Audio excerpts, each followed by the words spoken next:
الحمد لله وكفى وسلام على عباده الذين اصطفى أما بعد فأعوذ بالله من الشيطان الرجيم بسم الله الرحمن الرحيم وقل رب زدني علما صدق اللہ المولانا العظیم۔ ماشاء اللہ تمام طلبہ کی پڑھائی بڑی زور و شور سے چل رہی ہے۔ اسی درمیان کچھ طلبہ عیساجز کے پاس آئے ہیں اور انہوں نے شکایت کی ہے کہ ہمیں پڑھائی میں جی نہیں لگ رہا۔ امتحان سے پہلے محنت کر کے ہم نے پڑھا ہے، نمبرات بھی اچھے آئے، بلکہ بعض وہ ساتھی بھی عیساجز کے پاس آ کے شکایت کرنے لگے کہ جن کے پوزیشنیں آئی ہیں انہوں نے کہا کہ اب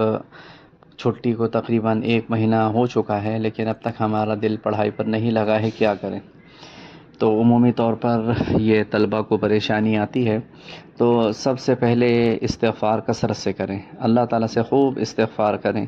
اللہ تعالیٰ سے معافی مانگیں اور اللہ تعالیٰ سے اپنے کوئی کمی ہو گئی ہو تو اس کا اللہ تعالیٰ سے اعتراف کریں۔ عموماً ہوتا یہ ہے کہ جب کسی کام میں دل نہ لگے یا احوال دل کے تبدیل ہونے والے ہوں یا دل کسی کام میں نہ جم پا رہا ہو تو اس وقت گناہوں کی تہ یا اسی طریقے سے اللہ تعالیٰ کی جو صفت قبض ہے وہ انسان پر جب طاری ہوتی ہے تو عموماً اس چیز کے اندر دل نہیں لگتا، دل اچاٹ ہوتا ہے۔ تو اس میں مشائخ نے کہا کہ زیادہ سے زیادہ کثرت استغفار کریں۔ یہی بعض احوال میں جیسے کچھ لوگ آ کے کہتے ہیں کہ نماز میں دل نہیں لگ رہا، تلاوت میں دل نہیں لگ رہا، تو اصل یہ اس زنگ کی وجہ سے ہوتا ہے جو دلوں پر چڑھ چکا رہتا ہے۔ کلا بل ران علی قلوبہم ما کانوا یکسبون۔ چھٹی کے ایام میں کچھ گناہ ہوئے ہوتے ہیں، بد نظریاں ہوتی ہیں، نمازوں کی کوتاہیاں، تلاوت کی کوتاہیاں ہوتی ہیں جس کی وجہ سے دلوں پہ زنگ چڑھ جاتا ہے، مزید وہ کوتاہیوں میں اضافہ ہوتا ہے جس کی وجہ سے اس زنگ کو دور کرنا بہت ضروری ہے۔ اور یاد رکھیں ماشاءاللہ آپ تو طالبان علوم نبوت ہیں، اگر آپ کوئی گناہ کبیرہ نہ بھی کریں تو آپ کا ہلکی نماز میں کوتاہی کرنا، سنن و آداب کی رعایت نہ کرنا اور اسی طریقے سے بے ادبی کرنا، یہ تمام چیزوں سے بھی کیفیات میں فرق آتا ہے، اندر کی جو ایک روحانیت ہوتی ہے اس میں فرق پڑتا ہے۔ لہٰذا طلبہ کو چاہیے کہ سب سے پہلے اپنے لیے استغفار کریں، اللہ کے حضور گڑ گڑا کے مانگیں کہ اللہ میری جانب سے یقیناً کوتاہی ہوئی ہے، جو بھی کوتاہی ہوئی صغیرہ کبیرہ اعلانیہ ظاہری طور پہ جو بھی اللہ میں نے سے لغزشیں ہوئی اللہ معاف فرما دیجئے، اور میرے دل پہ جو زنگ چڑھ گیا ہے، میرے دل پہ جو گناہوں کا ایک رنگ چڑھ گیا ہے، اللہ تعالیٰ اس زنگ کو اللہ دور فرما دیجئے۔ اللہ سے گڑ گڑا کے مانگیے، ہے نا، تہجد کے اوقات میں اٹھیے، نماز کے بعد، نماز سے پہلے اللہ سے دعا کریں۔ تو سب سے پہلا کام کثرت استغفار، چلتے پھرتے استغفر اللہ کریں، یہی نیت سے کہ جو میرے اندر کوتاہی پیدا ہو گئی ہے اللہ اس کوتاہی کی جو زنگ ہے اس کو اللہ دور فرما دیجیے۔ ایک یہ کام کریں۔ دوسرا کام یہ کریں، تھوڑا درود شریف پڑھیں، پیارے آقا علیہ الصلوۃ والسلام پہ درود بھیجیں تنہائی میں، چونکہ جتنے بھی علوم ہیں وہ تمام آقا علیہ الصلوۃ والسلام کے قلب مبارک سے نکلے ہوئے ہیں۔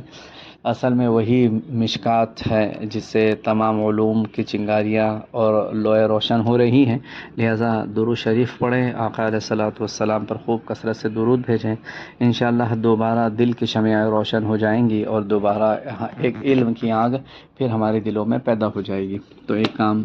یہ کریں، دوسرا کام درود شریف پڑھیں۔ تیسرا کام جو سب سے اہم ہوتا ہے وہ یہ کہ اپنے سامنے اپنے گول کو، اپنے جو کچھ اچیو کرنے والے ہیں، اپنے مقصد کو اپنی نگاہوں کے بالکل سامنے رکھیں۔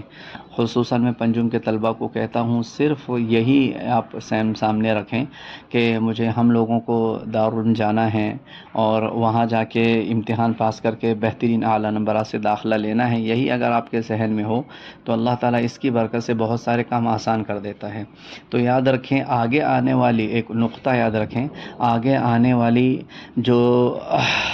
عافیت ہے، آگے آنے والی جو آسانی اور نعمت ہے، اگر وہ ہمیں حاصل ہو رہی ہے، اس سے پہلے اگر کوئی مشقت بھی ہو نا تو اس مشقت کو برداشت کر لینا چاہیے، کیونکہ مشقتیں تو ختم ہو جاتی ہیں لیکن آگے والی جو نعمت ہے وہ نعمت ملنے پر تمام مشقتوں کی تھکان دور ہو جائے گی اور انسان آنا خوشی خوشی اس نعمت کی سرور اور کیفیات کو محسوس کرے گا۔ یہی حال ہمارے دنیا کے اندر بھی ہے، دنیا مشقت مشقت گاہ ہے، یہاں پہ ہم مشقتیں اٹھا لیں انشاءاللہ جب بروز قیامت تو سرخ رو ہوں گے، اور بروز قیامت اللہ تعالیٰ عافیت اور فضل کا معاملہ فرمائے گا، تو یہاں کی تھکن ہمیں سیکنڈوں منٹوں کے برابر بھی نہیں لگے گی کہ ہم نے دنیا میں کیا تھکن اڑائے۔ اسی لیے کبھی بھی اپنے سامنے، اپنے میدان عمل کے سامنے، اپنے گول کے سامنے اس کو ہر دم مطمح نظر رکھیں، اسے اچیو کرنے کے لیے پوری تن من دھن کی کوشش لگا دیں۔ اس کے لیے اگر کوئی مشقتیں اٹھانی پڑ جائیں، اس کے لیے راتوں کو جاگنا بھی پڑ جائے تو کوئی مسئلہ نہیں ہے، وہ تھوڑی مدت کی پریشانی ہے، اس کے بعد ملنے والی آسانی جو ہے وہ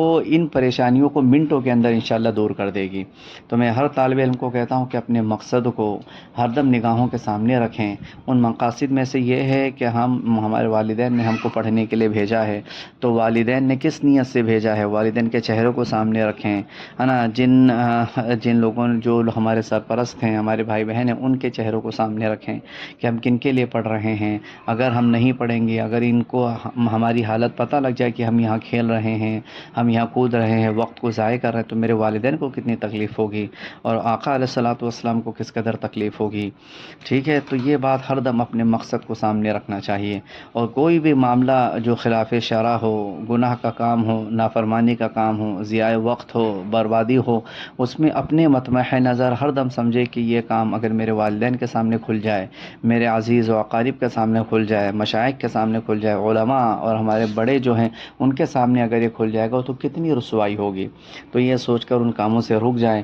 ہے نا۔ تو یہ انشاءاللہ 3 کام اگر آپ کریں گے تو جو آپ کے دل میں جو ابھی کیفیات میں زنگ لگی ہوئی ہے، اللہ نے چاہا وہ زنگ دور ہو جائے گی، اور دوبالا اللہ آپ کے شرح صدر فرما دے گا، اور اللہ تعالیٰ آپ کے لیے پھر ان پڑھائی کو پھر آسان فرما دے گا۔ تو ان 3 باتوں کو آپ بطور خاص اس مجلس کے اندر ذہن میں رکھیں۔ پہلا، کثرت ابھی استغفار کریں، کثرت استغفار میں دعا بھی شامل ہوتی ہے، دعا بھی کرتے رہیں، کثرت استغفار بھی رکھیں۔ نمبر 2، درود شریف پڑھیں کثرت کے ساتھ، خوب پیارے آقا علیہ الصلوۃ والسلام پر رو رو کر درود پڑھیں۔ تیسری چیز جو ہے وہ سب سے زیادہ اہم جو ہے، اپنی نگاہوں میں اپنے مقصد کو، اپنے گول کو، ہے نا، اپنے ایک دم نگاہوں کے سامنے رکھیں، اور اس کو حاصل کرنے کے لیے یہی سوچیں کہ وقتی طور پہ مشقت ہے، آج اٹھا لوں گا، آگے چل کے آسانیاں ہوں گی، اللہ تعالیٰ انشاءاللہ آسانی اور فضل کا معاملہ کریں گے۔ اور ہمیں دنیا میں بھی یہ سوچنا کہ وقتی ایک مختصر وقت کے لیے آئے ہیں، الی اجل مسمى، ایک متعین مدت کے لیے، اس مدت کو پوری کر کے جانا ہے۔ اللہ ہم سب کو دنیا میں عافیت کے ساتھ رکھے، عافیت کے ساتھ اپنے